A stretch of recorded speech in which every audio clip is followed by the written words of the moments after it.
Okay, this is the first section of chapter 2 in our book, which is on energy and like the Earth's atmosphere. The whole chapter is going to be basically how the atmosphere works, basically. So we're going to talk a little bit about weather as we get into all of this, but it's the kind of things that affect the weather around us. So first we're going to talk about the energy that gets to Earth, and it's usually the energy that gets to Earth that causes all the things that take place in the atmosphere. Electromagnetic waves. This is another or a more scientific term for light rays. So energy that moves through the vacuum of space. So the sun produces light waves, and they travel through space, and they get to Earth. They get to all the planets, but they get to Earth as well. And they come in the form of what we call electromagnetic waves. They can travel through space. That's good, because if they couldn't, then we would not get any of the sun's rays, and we wouldn't get the light that it provides, and we wouldn't get the warmth that it provides, and the light that it provides that gets us the color that we see. So electromagnetic radiation, it's good that it can travel through space. So radiation refers to that direct transfer of energy by the electromagnetic waves. So when you feel warm because the sun is shining on you, you are feeling warm because of radiation. And the next slide will talk a little bit more specifically about all of the electromagnetic waves, but this is what they look like. Some of them we can see, and some of them we cannot.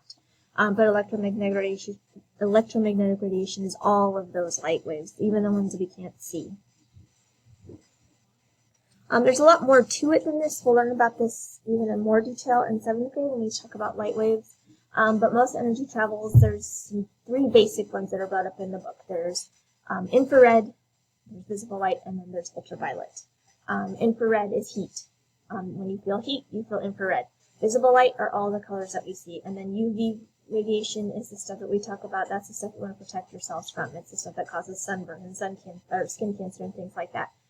Because it's they're faster moving wavelengths, which means they're more dangerous to us. But this is radiation. This is the stuff that travels from the sun to the Earth through the vacuum of space that comes to us in either the invisible form, such as infrared and UV, or the visible form, the visible light, that when it strikes objects, it reflects off of them and we see different colors.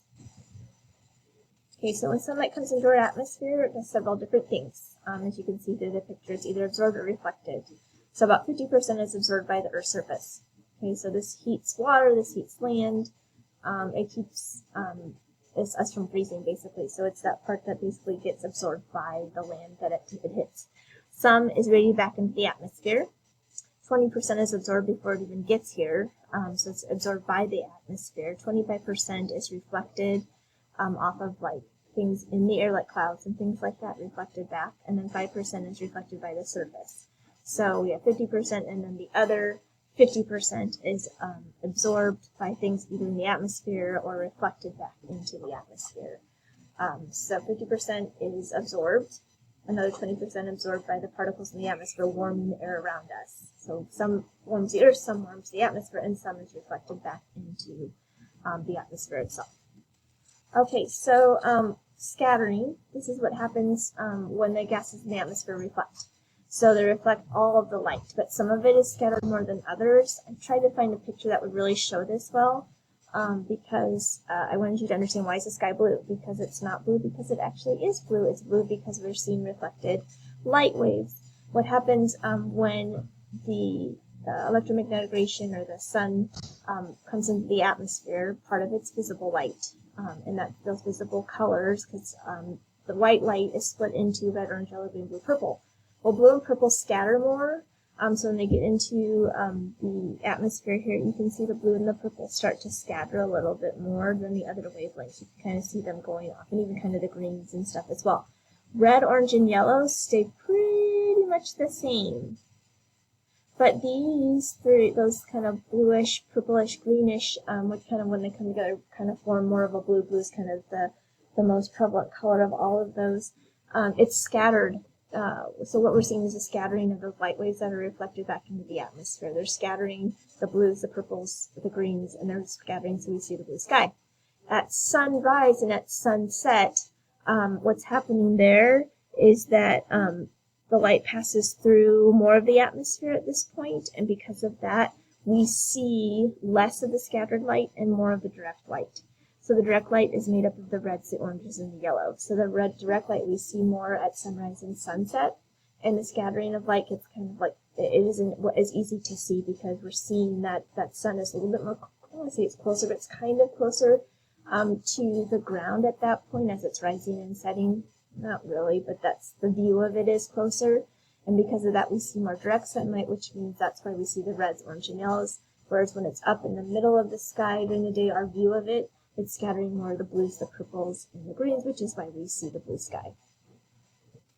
So most of the heated surface radiates back into the atmosphere as heat.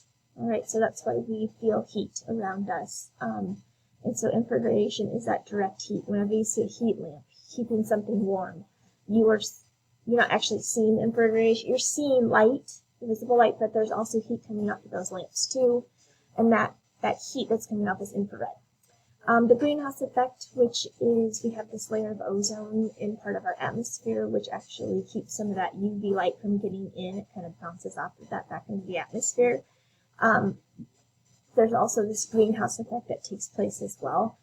We keep those gases to help hold the heat in the air. If we didn't have the greenhouse effect, most of the heat would leave our atmosphere, leaving us very cold here. So we need that greenhouse effect. We don't want too much. We don't want it to be so hot here that we never have any coolness. Like we don't want all of the heat, but we do want to keep what we can and keep it kind of trapped here close to the ground to keep us warm. So the greenhouse effect is good. We just don't want an overload of the greenhouse effect.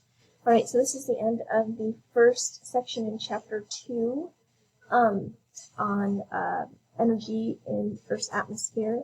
Homework is in your packet or on PowerSchool Learning that you can print off. And the way to hand it in is to take a picture or scan it and send it to me. Enjoy!